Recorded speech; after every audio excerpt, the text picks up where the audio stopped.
is where it's at. I mean, it's cool, but it ain't like digging for real. Nah, man, it's a different thing, man. I just started the digital stuff too. Yeah, it ain't the same. It's not the same. It's not. It's not that like enjoyment of like finding that joint. You like, oh, this artwork. Yeah, feeling it in your hands. Yeah, you know, the smell of the vinyl, man. It ain't the same. It is not the same at all. Yeah, bro. Yeah, I woke up. I've been looking forward to this for a week. I was like, yo. Oh, you had to schedule. Oh, I had to set up. Oh, yeah, last to set this week. up. Man, I debated. I was like, should I tell my man? But then the line from the the new record popped into my head. Like, I got spots I can't tell you about because you'll probably go there and try to clean it out. Hey, you know me. I was like, I can't even tell my man what's about to go down until afterwards. Yo, I'm not happy with you right now. But those at home, yeah, I went digging this morning. I'm not happy with him right now. There's so many joints in that box, man. I won't tell him where I went. I'm so unhappy. I am so unhappy. I feel a type of way. Yeah, it's okay, man. It's justified. You're my man, but you know how it is, Hey, man. bruh, I feel you, but it's tough out here in these streets, man. It's these COVID-19 streets. in these COVID streets. These COVID streets, man. I can't be looking out for everybody, man. I'm worried about my own well-being. Like, hey. Oh, man. Yeah. I am so upset. Oh, bruh. Yeah, man. I reached out to that cat like, hey, man, what'd you think about this? What's good? Yeah. He was like, let's do it next Saturday. I was like, hell yeah. Oh, man. Yeah, that's why I pushed back from our recording time today. I was like, yeah. Yeah, because I was thinking like he said 3, he must be doing something. I wonder if he's working on his book. I thought you was working on your book, but No. you out here in these streets. Yeah, getting Getting records. joints. Bro, that just lifted my spirit so much. I'm just sure to it did. see the records. Like, I'm sure it did. It just broke mine because I'm upset. Because I could have been out there with you. You know what I'm saying? Like my PayPal looking nice this week. You know what I'm saying? Could have hit up. You know, it could have got me a couple, 25, 30, 40, 50. man. You know what I mean? Hey, bro, yeah, some things, it's like that old commercial. So, my brother, you got to get your own. No, my brother. I feel you, though. That shit is great. That shit is great. I'm real. You tight right now. A little bit, man. A little bit. Hey, man, I'm known to go for self on the records, man. It's not no. I mean, I feel you. It's like you my man, and you was the number one person I was thinking about telling. Like, do I tell this cat? Dog. And I was like, Dog, I'm trapped in the house with these kids, man. I could have, you know what I'm saying? I could have got some joy out of the day. It's a beautiful day, too. It is. Man, come on. This was about the best way you could start a Saturday. Right, man. I feel you, though. I understand. Yeah, next time, if it's some shit where it's like, the quantity is there where it can handle multiple. I feel you. Sharks, then I might invite you in. I feel you. I understand. You still my mans.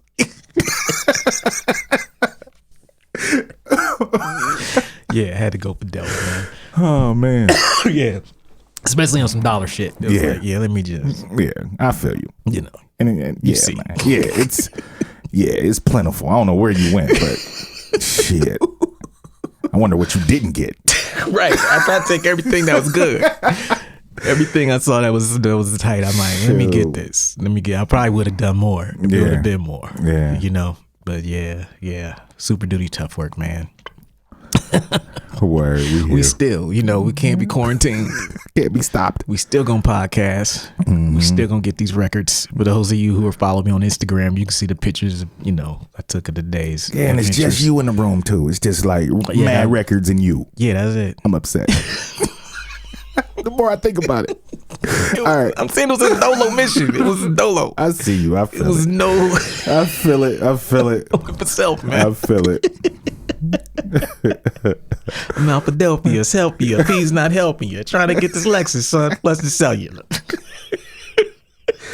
Yeah, man.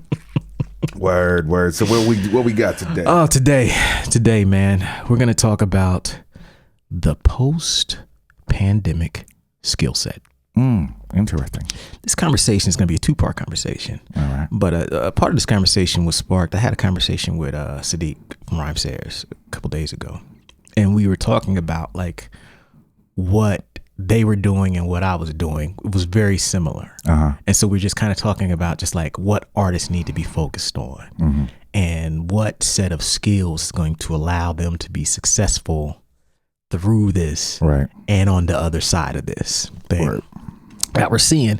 And I thought to myself, because it was something I was messing around with my head, that idea. And me and Jay Zone had talked about it a couple weeks ago. And then I had the same conversation with Sadiq. And I'm like, okay, this is the next episode. Confirmation. Yeah. And so this episode, we want to talk about just like if you are an artist, creative, and any, it really doesn't even, restrict itself to that for anything. Like what things, what traits, what areas should you be focusing on to ensure you have success, that you make it through this and make it to the next stage of things. Right. That's one thing I want to talk about. I also want to talk about what you're doing with the streaming, because you've been doing a lot of experimentation. I'm sure you've learned some hard lessons and some good lessons.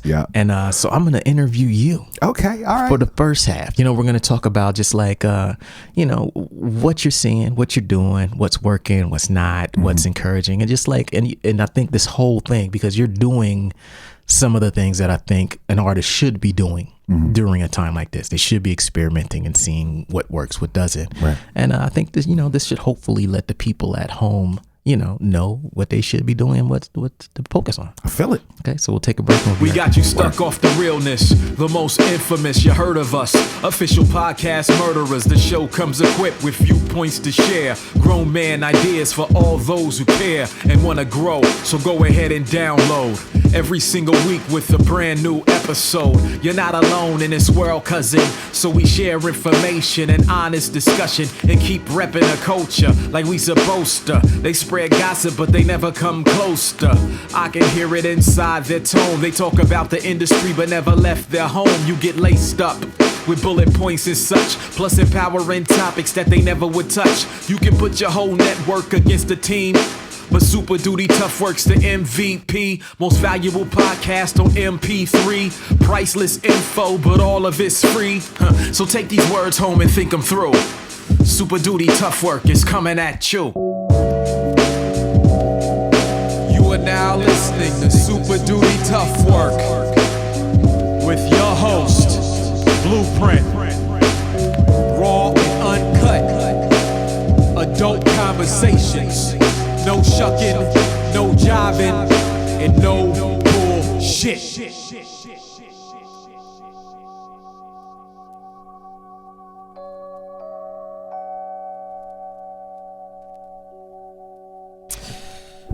All right. Word. Super Duty Tough Work. We are here. Trying to drop jewels on the people. Hey, man. Yo, just a side note. Remember the girl I told you about that I work with that rap?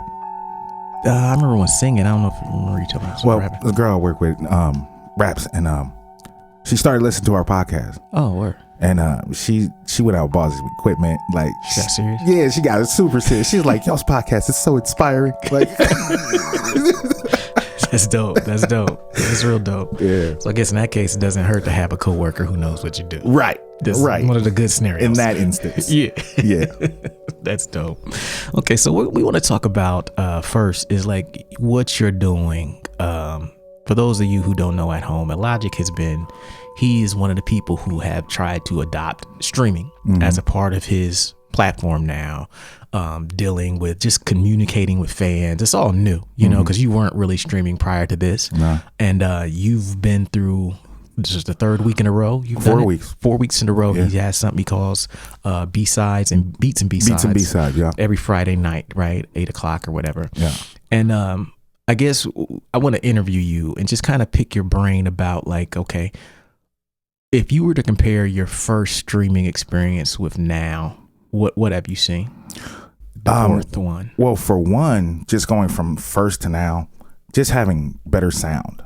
Yeah. You know what I'm saying? Like that is first and foremost. Now that I've, done research and gotten something that allows me to pump real sound into my phone for the people to hear, as opposed to having my phone set up real close to my speaker like it was the first 2 episodes. Yeah. Like that in itself has changed just the quality of the stream. And also just really understanding using my phone versus using an actual camera is very different. What I've done this week, once I put it up on YouTube, people will notice that the video quality of this one is much, much better because I actually went into my phone and adjusted things. Yeah. And I kind of went to the manual settings and actually adjusted my camera to give it a better look and a more clean look and a more professional look. So just, the trials and tribulations of learning and watching and seeing. And the people seem to, like it and enjoy it. And cats actually, like, it's people I've seen in every episode that I've done so far, that have been checking it out. So people starting to look forward to it. I'm excited about it. That's dope. So what made you want to do streaming as opposed to, because there's other ways that cats can communicate with their fans, right? Like you got blogging, you have people who just create long form YouTube content, music videos, you have Twitter, Instagram. Yeah. I feel like you've streamed more in the last month than you've made Instagram posts. This is facts. Yeah. What is it about? I've dedicated more time to that. Yeah. What did you see in streaming that made you want to do it? I mean, honestly, initially I found all this old music that was just sitting around that hadn't been released. And I was thinking of how can I share this with people? Like, I didn't necessarily want to put it out. Yeah. You know what I'm saying? But I still want to share, and it's a bunch of stuff. So, during this whole thing, I was thinking like, maybe I'll go live and, share a couple joints. And that's how it started. Like, I didn't have a name for it initially. When I first started, I just kind of went in and like, I'm just going to go on for an hour, just share some music, that I found. And the response was good. Yeah. And so from that response, it was like, okay, this is something that I can do during this quarantine and possibly something that I can build to have after this whole thing is over, to give me another platform and another way that I can communicate with my fans since I don't tour, since I don't go out on the road at all at this point, but nearly as much as most artists do. It's another way that I can connect with my fans. So now that I've really dove in and seen that there's been a response to it, I've been doing a lot of research, doing a lot of things, and every stream, I believe, visually and sonically has gotten better, and it'll continue to do that. That's dope. So you see this as something that almost replaces some of those other things that you don't do? Because I know you do photography, but like I said, like if I look at your social media, you've done streaming more than anything else. You probably have more streams than you do tweets. Yeah. In the last month. Yeah. It's true. It's true. I mean, also it's something new. You know what I'm saying? Yeah. So anytime, just like when I started producing, like I was in the studio all the time, making beats, learning stuff, watching tutorials, trying things, this and that, So having something new to focus your energy on that encompasses everything else that you do is like a godsend. So I've just kind of dove into it. I mean, I'm downstairs for hours, like, watching tutorials about, adjustments and cameras and, what's the best platform to stream, doing multi-streaming. Like I'm looking at all that stuff. Yeah. And it's super exciting. And I see it as another way for me to still be able to be the artist that I always wanted to be. I just don't necessarily have to leave my house to do it. And I can reach more people in one night than I would if I did do a show at a club. Yeah, that's real. You know what I'm saying? Like if just half of my Facebook followers watch my stream, that's 5,000 people. Yeah. You know what I'm saying? Like I ain't selling out no 5,000 arena. No. But it's people from all over the world. Since I got fans all over the world, anybody can tune in. Everybody can tune in. And it's a way that I can get all of my fans in the same room with each other, and they start communicating. And it's a real kind of cool community kind of thing too that is starting to become. Yeah. So and I noticed last night you streamed on Facebook first, then you went to Instagram later. Are you seeing any difference between the two? I mean, obviously you have a bigger fan base on Facebook. Is that the most noticeable difference between the two? That, and also I hate the fact that you have to stream in portrait mode on Instagram. Yeah, that's real. That's real. I hate that, because even if you have a great camera, even if it's in portrait mode, you can't pick up the ambiance of the room. Yeah. You can't, like there's no setting of mood, any of that, because it's kind of just you and the camera and the microphone maybe, and that's really it. And I think also on Instagram, it's a lot more cluttered.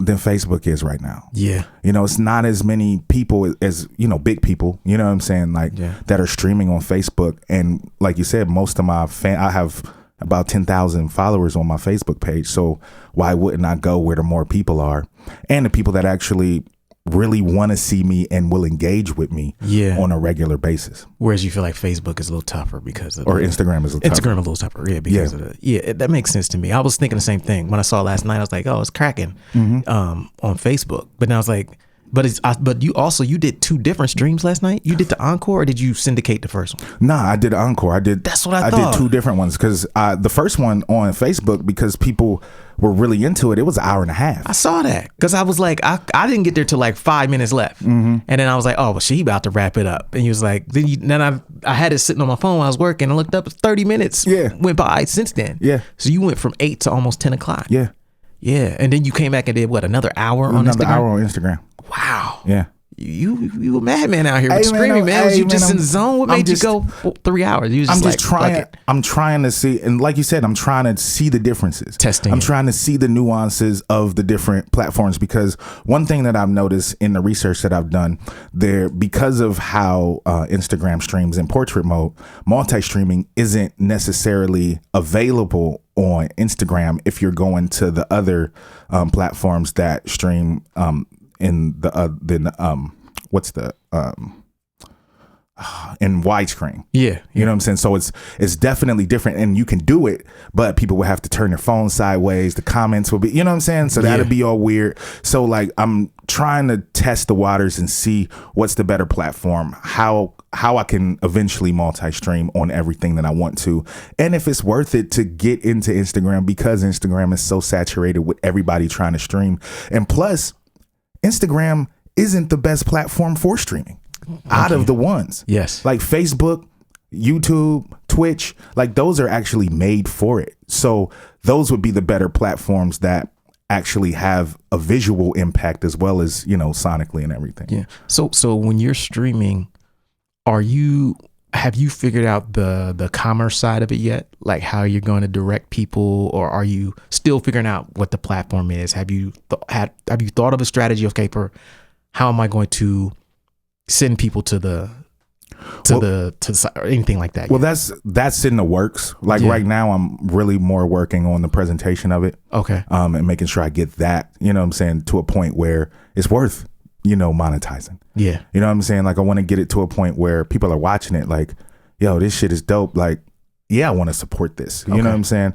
And, you know, my regular fans are always going to be there. But I'm trying to dip into something new and trying to expand my fan base into a way that, you know, I might be on YouTube and somebody random might come through and like, yo, who is this dude? Like, you know. Yeah. So it's a whole thing that I'm trying to do as far as expanding my fan base, and then just giving myself and my fans another way to communicate with me. Dope. So have you thought about what this could look like on when it is where you think it could go? What that looks like? Yeah, I have. Like, me and my wife talk about it a lot. My wife is in huge support of this. She's actually going to remodel my basement for me. Like, word? Yeah, she's like, yo, I want to go do this and do that. To make a studio.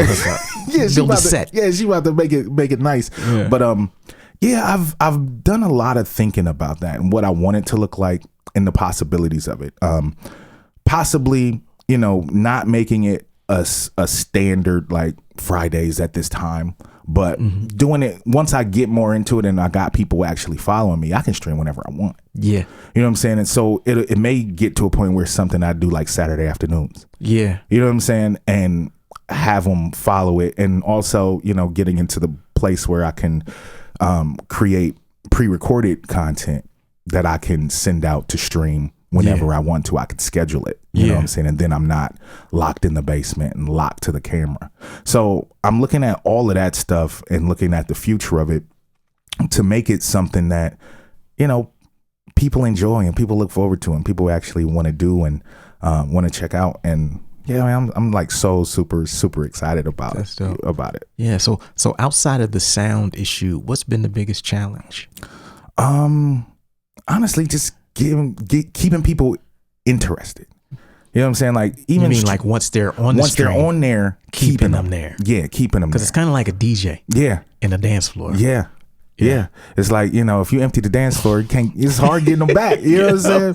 So like one thing that I did see that I'm probably going to do more of was because, I know Celestial Clockwork is like my crowning achievement, you know what I'm saying? Musically. So that episode, but the way that I structured that episode and how I did that, that kind of showed me something, and things that I do where I do a lot more conversational things that encompass music with it.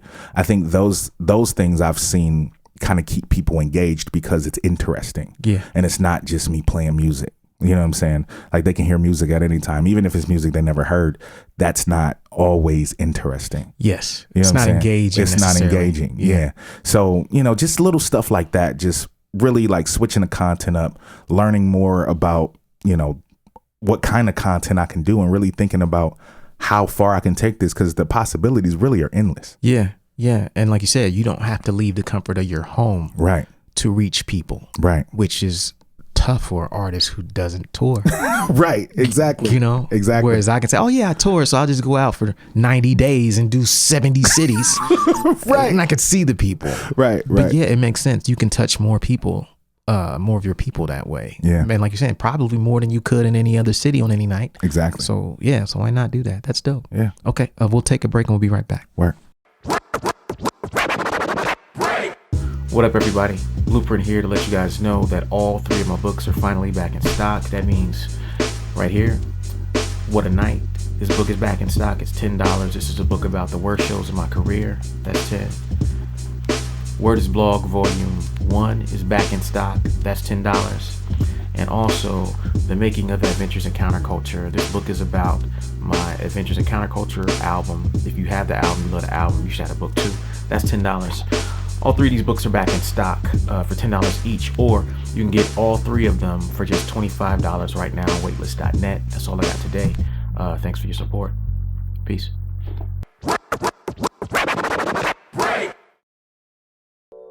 Yeah. Yeah. Super duty tough work. Yeah, we here. Doing a service. Doing God's work. Yeah, man. Everybody else was getting stopped, man. Hey, man. Quarantine got them. They thought they was tough, man. That COVID life. Yeah. Took them out. Shut their whole operation down. Yep. Yet here we are. Doing it. Thugging it out. Yeah. Persevering through all the bullshit. Yeah, consistency, man. I know, man. We need an award for this. Yeah, the most consistent podcast on planet Earth. The most consistent. Super duty, man. So now we want to talk about the post-pandemic skill set that we think you need to have. And as I mentioned earlier, this is reflective of a couple of conversations I've had in the last month. The one with J-Zone, the one with Sadiq, who's who runs Rhymesayers, one of the biggest, most successful independent labels ever. Right. Yes. And some of these things we've talked about on the show. And so as you're at home, you're hearing them, you might be like, oh yeah, we spoke about that. And I say that because I want you guys to know, like, there are other people having these conversations, right? And these are very important conversations. So some of the stuff we say, it might not be the most sexy thing when we say it, right? But trust me, those who are successful are saying the same things. Yeah, there's a reason it's getting said. Yeah, it's not. We ain't just blowing hot air. No. Yeah. Okay, so we want to talk about number one. The number one thing that you're going to need to be successful after the smoke clears and in whatever new reality that it is, and even during this, is discipline. The reason you need discipline, and especially in this situation, is because as you look around, there's less structure. For some people, that means I have no job at all. For some people, that means, like you, I'm working from home. But when you look at it, and you've mentioned this off air, that working at home is often more challenging than working in the office. Right. And that's because the lack of structure. Right. Not just in terms of what you do every day, but what people expect from you, because they know you're available more. Right.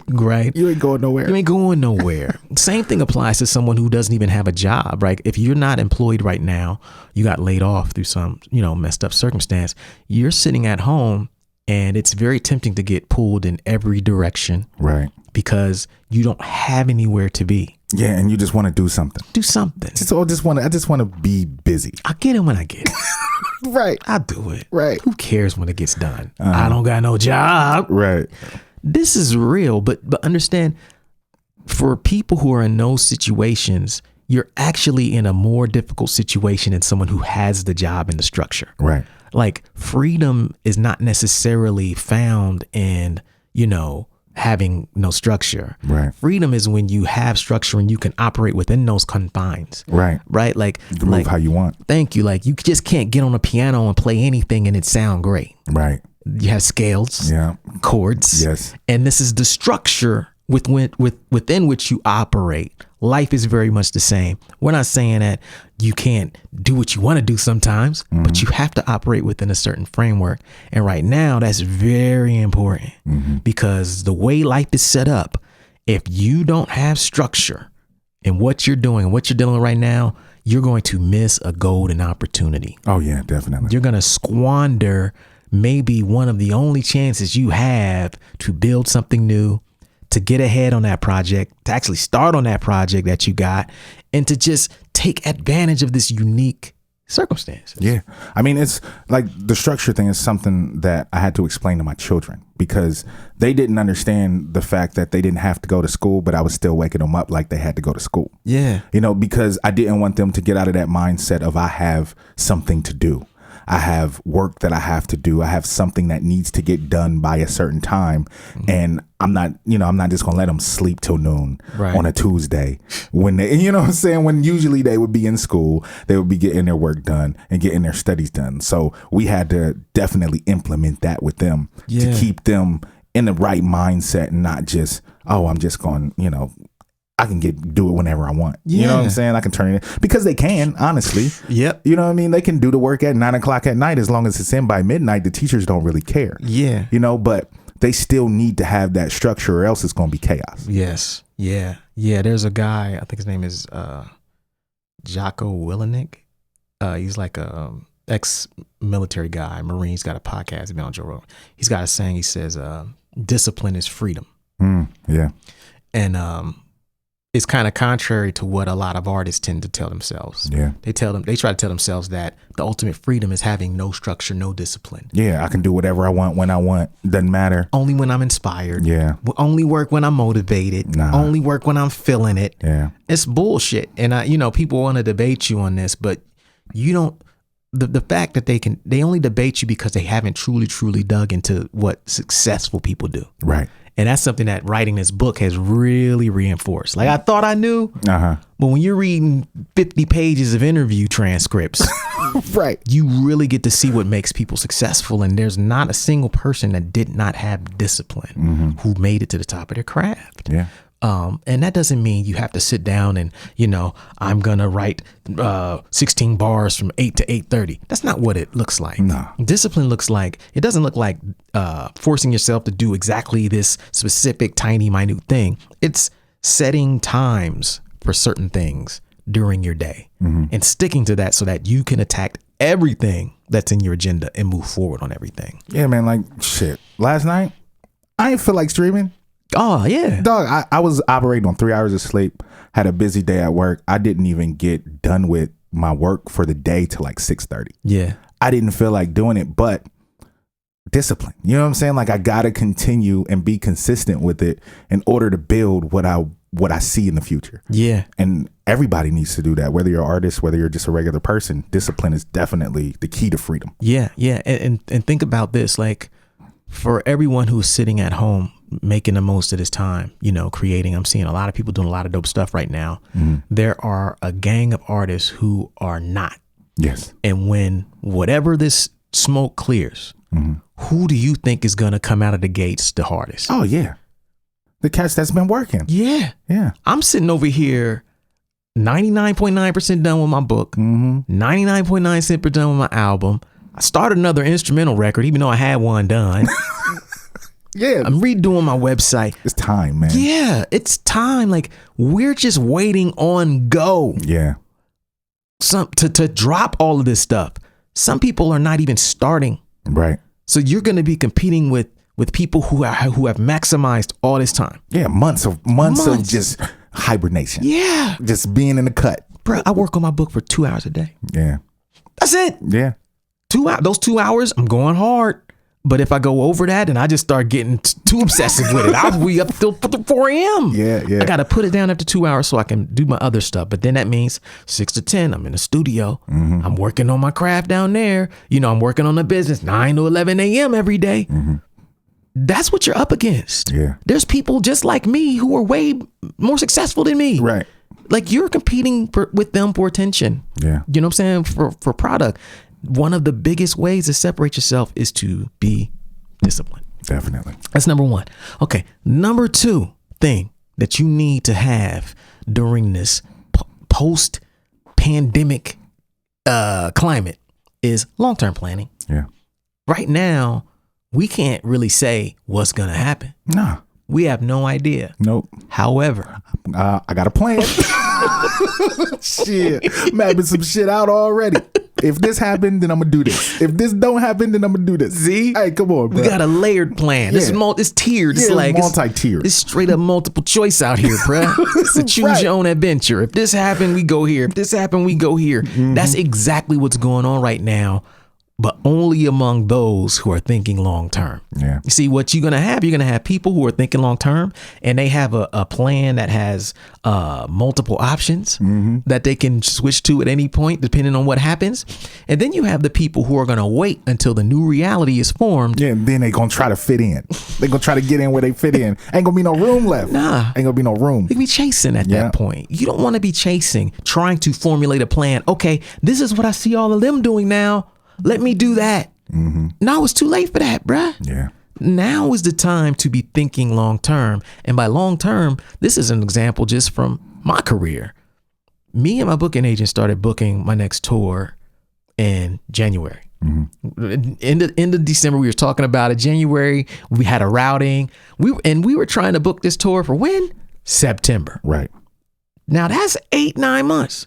We were way ahead of the ball. But look what happened. Right.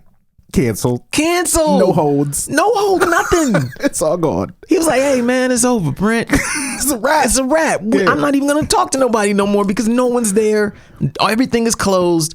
There's no one to talk to at the venues about your tour. Right. Nobody answering email. No one answer nothing. Yeah. People are their mind is elsewhere.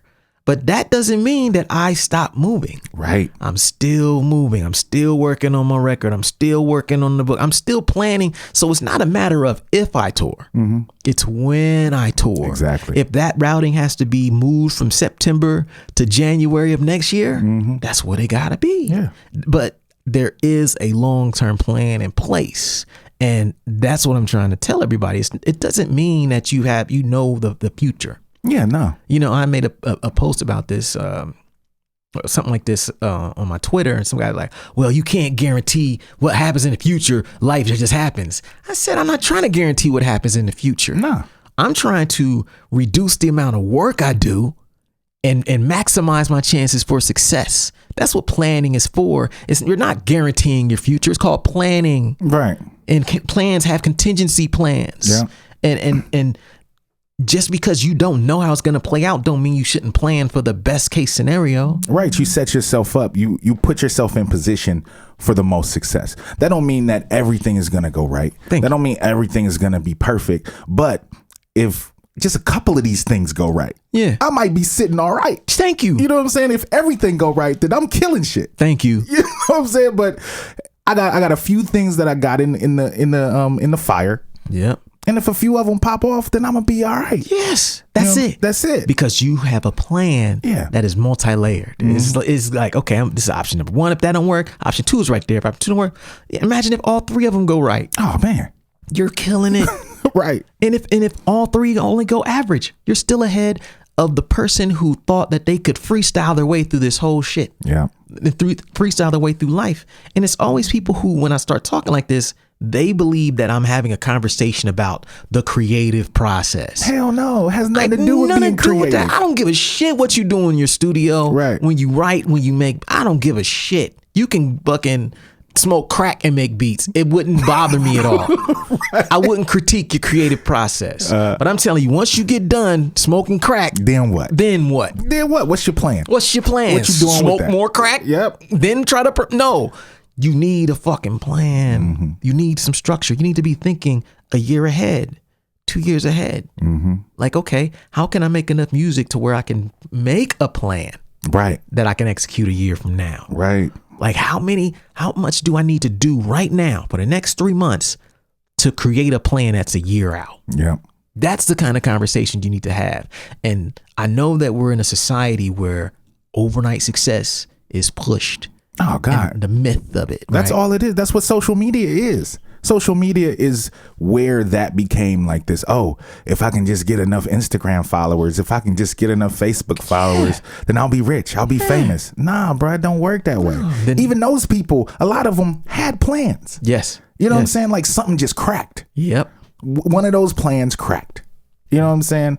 Most of them, they ain't overnight successes, really. No. These cats been working. Kendrick Lamar put out like records for 7 years before he's really started popping. Same with Rhapsody. Same with a lot of these artists. They've been working. Yes. And now you see them pop. Now you see them getting Grammys. But these cats have been putting in work for 15, 20 years. Yeah. Before you even seen anything. Yeah. It's not no overnight shit. Yeah, man. And me and Jay-Z were talking. He was talking about like, he's already like, okay, working on his next 2 or 3 drum records. Of course. His band's got albums, his next 4 or 5, 45s. And he's like, yo, we can't play any gigs right now, but we're using this to our advantage. We're creating more content so that we can create a plan that's a year out. Yeah. And then when things get back to normal, we don't have to scramble. Nah, we just smacking people in the face with the music. You know, and even in regards to what Rhymesayers is doing, you think that every record that they had that was supposed to come out in the spring was locked into that spring date last fall. That's a good 6-8 months away. Easily. That they knew these things were going to happen. So while the pandemic might change some things, it's not going to change everything. Right. They're not scrambling like that. They can do all kind of things. They should be like, hey, man, I'm glad we canceled Soundset. Yeah. We'd have took a huge L this year. Hell yeah. You know? Huge L. So, you know, but again, all of that stuff is planned out well in advance. And if you're seeing people who are successful, don't just think it's some overnight fly by night shit. Create your art how you want to create your art. You need structure, no structure, I don't give a shit. But understand that once you're done with your art, you need to be thinking long term. Facts. And it ain't got to be a 10-year plan. Hey, what's going to happen this year? Right. I don't think that's crazy to ask yourself. No, at the least you should be asking yourself that. Yeah. As a person. Yeah. And like, fuck art. Like, just as a person, like, what's my plan for the rest of this year? What am I going to do? Do I want to buy a new car? Do I want to do this? Do I want to do that? Like, just as a person, you should be thinking at least a year out. Yep. If not 2 to 3. Thank you. You know what I'm saying? Especially you got family. You need to be planning shit. Yes. Like, you can't freestyle through life and think you're going to be successful. Yeah, man. So that's number 2. Okay. So number 3 thing, the post-pandemic skill set is flexibility, man. Now, we talked about number 2 because we also want to stress number 3, that flexibility is needed because things change. Yeah, everything ain't just going to be set in stone all the time. Yeah. So like in my case, I was looking at dropping my album in the fall and touring in the fall. But okay, let's say I can't tour in the fall. Does that mean I still drop my album? No. Only if I have to, right? Yeah, if you don't got no choice. If I don't have no options. Yeah. But for me, I already had a book in the chamber. Because you that man. See? You that dude. I've been at it, bro. I've been doing this. I've been planning this shit out. Right. So I have options that someone else might not have. And when you don't have options, you can't be nimble. You can't be flexible. You can't just see something, oh, it's going that way, let me go this way. Mm-hmm. You know what I'm saying? Like you're nimble to say, man, everybody's on Instagram. On the streaming. Mm-hmm. Let me get on Facebook though. Yeah. And then you're getting a bigger response, a bigger fucking, you know what I'm saying? Yeah. Impact. That's being flexible. Some people, they don't even want to take it there. They're not going to test both platforms. Right. Facebook streaming, gotta go there. Right. Nah, you go where it works the best. Mm-hmm. And then if that don't work, let me try YouTube. Yeah, let me try something else. Try Twitch. Yeah. And you try all of it. And then you can say, this. What are my best options? Mm-hmm. Because I'm flexible, I can choose the best thing. Yep. But if you don't go through the time to create those options, you're going to be forced to do something that might not be the best thing at the best time. Yeah. And you got to be nimble. Yeah, man. Yeah. So that's number 3. And we'll take a break and we'll be right back. Where? What's up, everybody? The deal we're running today on weightless.net is the 2-Headed Monster CD plus 2-Headed Monster t-shirt for just $20 total. That's the t-shirt and the CD for $20 total. The t-shirt we have in every size. That's small, medium, large, extra large, and 2XL. Every single size, men's sizes, we ship internationally. So you can get the CD and the t-shirt, or I should say CD and a t-shirt for just $20 on weightless.net. Go there right now and support the movement. Thank you. Peace.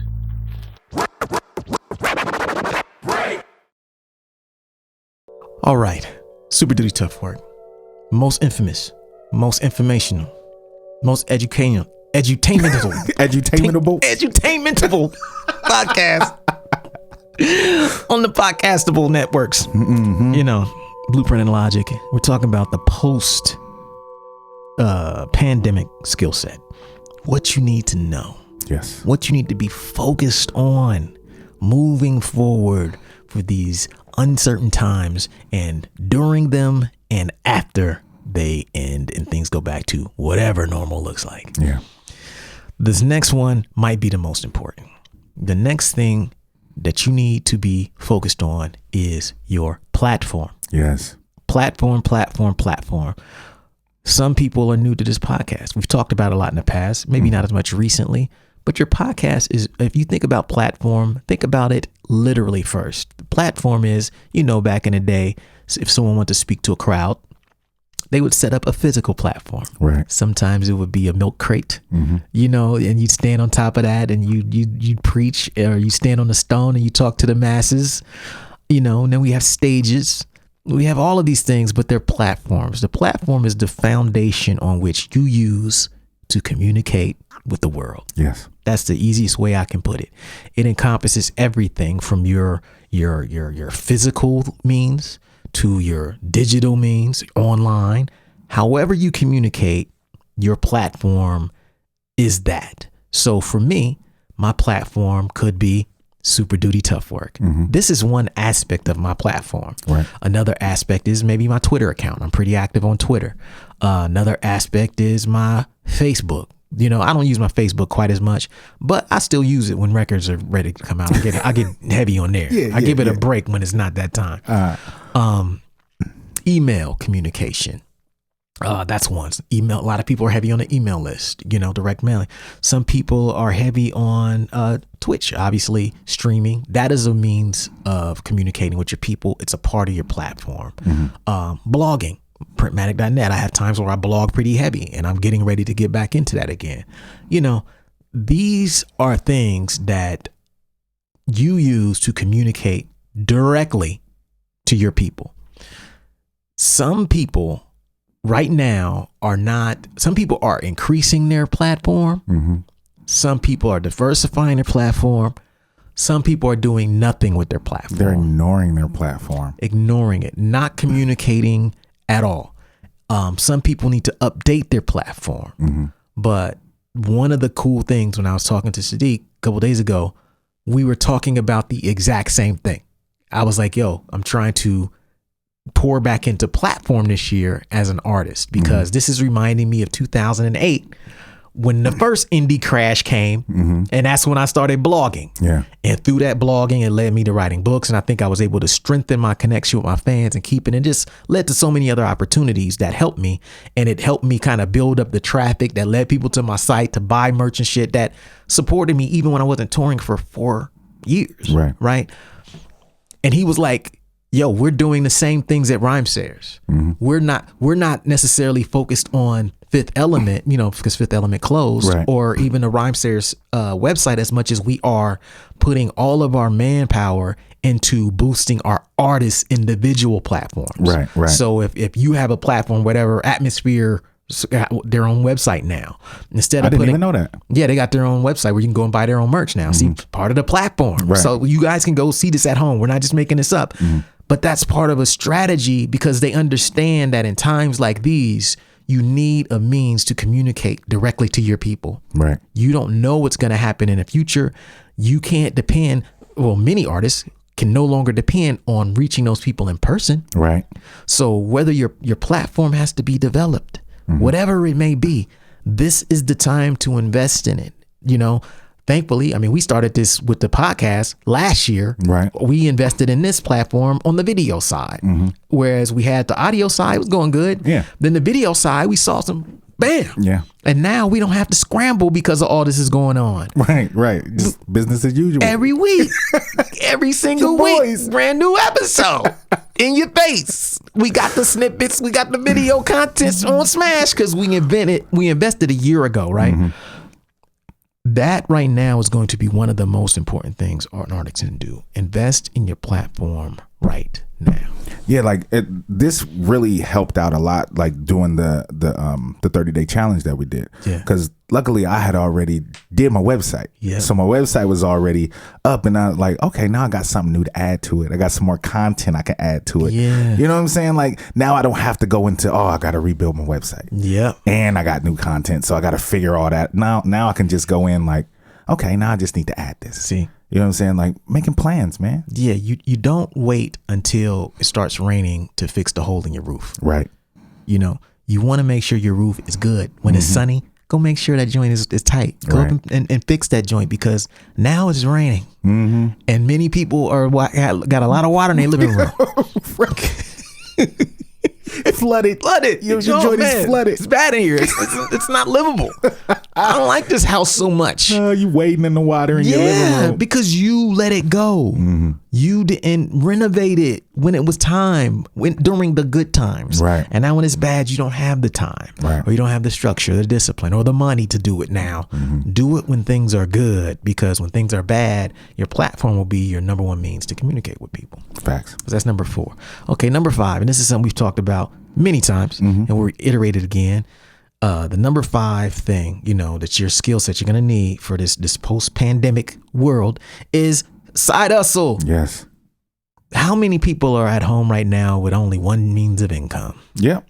A lot of them. Yeah, and have a skill. Yes. That they're not utilizing to make extra income. Thank you. That's all it is.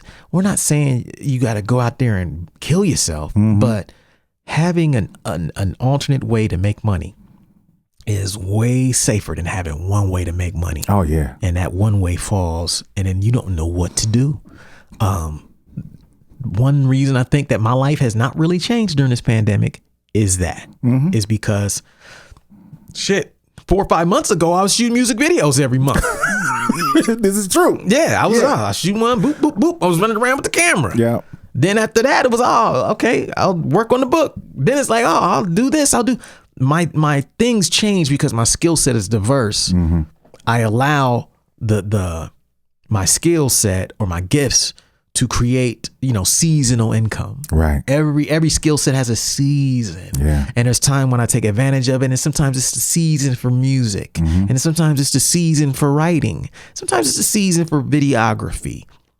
Create seasons for your whole skill set and allow them to bring you additional income when shit like this happens, man. Yeah, that shit it's perfect. I mean, my wife me in the baking and stuff. Yeah. Like even now she's still getting orders. Yeah. Cats still want cakes. They still want cupcakes. They still want the sweets, and it's really cool because she's working at home. She still has her job, but having the side hustle, especially in this time, gets us, we ain't going out spending no money, so we stacking. Yes. You know what I'm saying? Like we get to stack that extra money, and it's going to put us in a better position once all this is over and, later on. That's dope. Okay. Number 6, and this is like one of the most important things too. Number 6 is you need a direct to fan relationship. Yes. In the business world, they call it D2C. You know what I'm saying? Direct to consumer. Yeah. You know what I'm saying? Direct to customer. You need that. As an artist, a lot of artists do get a little disillusioned sometimes when they're part of bigger entities and who will do that for them. Yeah. They don't understand the benefit of having a conversation with their fans on fan base. They some of the older artists really struggle with this because they came up at a time when being anonymous and mysterious, that was the shit. That was the shit. Yeah. Now it's like, no, if you're mysterious, you're unknown. Right. It's not anonymous. You ain't making no money if you're mysterious. No one knows who you are, fam. It's not cool anymore to be unknown. Right. So that whole mystique thing is gone.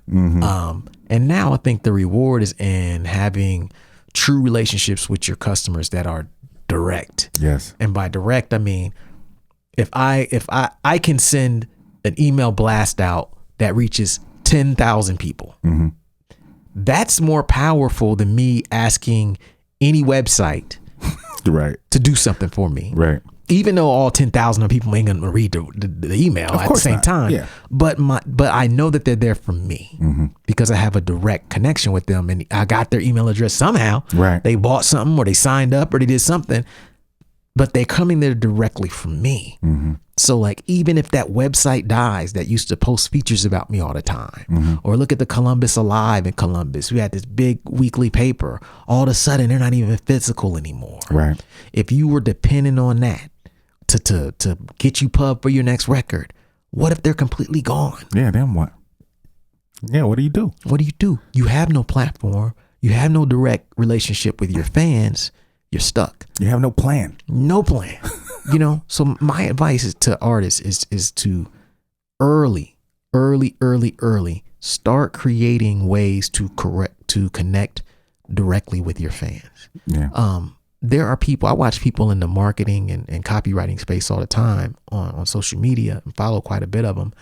And some of these guys, they may not even have full websites with services and things like that, but best believe they got a newsletter. And they have a link, sign up for my newsletter here. Yeah. And they constantly post that because they understand that even though you may follow them on Twitter, you may follow them on Facebook or Instagram, nothing is more personal than your email address. Yeah. And because it's a direct to fan connection. And it feels more personal when you get that email from an artist or even a company that you deal with. When you get that direct email from them, it feels like it's something that connects you to them. Yes. Like you want to be connected to them. And also it reminds you remind your fans that, hey, I'm still out here. Yeah. You know what I'm saying? I still exist. I still got music. Yeah. You ain't heard all of it. It's true, man. Like we spoke about it last week about the you only get to be new once kind of thing. But part of the reason that it's important artists get that is because once you're not new, all of those platforms that used to write about you constantly have moved on. Yep. And if you don't have a direct to fan relationship, no one will know you dropped. You'll be one of those guys that'll be like, oh, he's still making records? Yeah. Oh, I didn't know you put that out. Man. When did that drop? Where you been? Yep. Whatever happened to, meanwhile, you've been dropping records every year. Right. Nobody knows. No one knows. You never developed any means for them to communicate directly with you. And then you suffer because of it, People blowing me up. Damn, I got hit too at the same time. I think it's spam, robocalls. Probably. God damn it. Okay. Last joint. Number 7 thing you need in these times is optimism. This is so important. Optimism, man. Yeah. You got to believe that whatever is going on now that is not in your favor, that seems bad, you have to truly believe that there's something better on the other side of it. Yeah. If you don't believe that, how are you ever going to create something that benefits you moving forward? Yeah, if you don't have optimism, there's no way you can have a long-term plan. No. There's no way you'll want a plan. None of this stuff on this list. None of this stuff makes sense. Yeah. If you're not optimistic, if you don't think that any of it is worth it. Yeah. You have to think that there is going to be light on the other side of the tunnel, and it is worth it to put this work in now. So when I get to that other side, I can be prepared and be ready to take advantage of it. Facts. Like optimism is this damn superpower, man. Oh, yeah. Because I realize it that I'm a very optimistic person when I get around people who ain't. Mm-hmm. And then, as artists, you hang out with some of these artist types and they're just depressing. You're like, why am I hanging out with you losers? Yeah, man, some Oscar the Grouches out there, man. Yeah, they're the worst. They hate everything. Yeah. They hate their own work. Mm-hmm. So you can't even hang out with them. Listen, they're not even excited about what they're making. Right. And you think that these people are going to be optimistic enough to have a sustainable career? Yeah, nah. Nah, man. You have to believe it before anybody else believes it. And until you believe, like, yo, there is something better out there for me. Mm-hmm. This thing, the where I'm at right now is only temporary. Mm-hmm. Where I'm going to be at in 5 years, 2 years, 3 years, whatever, is going to be better than this. And I'm going to look back at this like, yo, I'm glad I kept the faith. Yeah. You got to believe that, man. Trouble don't last always. Thank you, man. Won't he do it? Won't he do it? You know, so yeah, that's it. That's it. So I'm gonna read these back. These 7 things you need, you know, to be using right now. Number 1, discipline. Number 2, long-term planning. Number 3, flexibility. Number 4, platform. Number 5, side hustle. Number 6, direct to fan relationship. And number 7, optimism. That's it for this week. See y'all next week. Peace. Peace. Thank you for listening to Super Duty Tough Work. Subscribe to the podcast on iTunes. Follow the podcast on SoundCloud. Peace.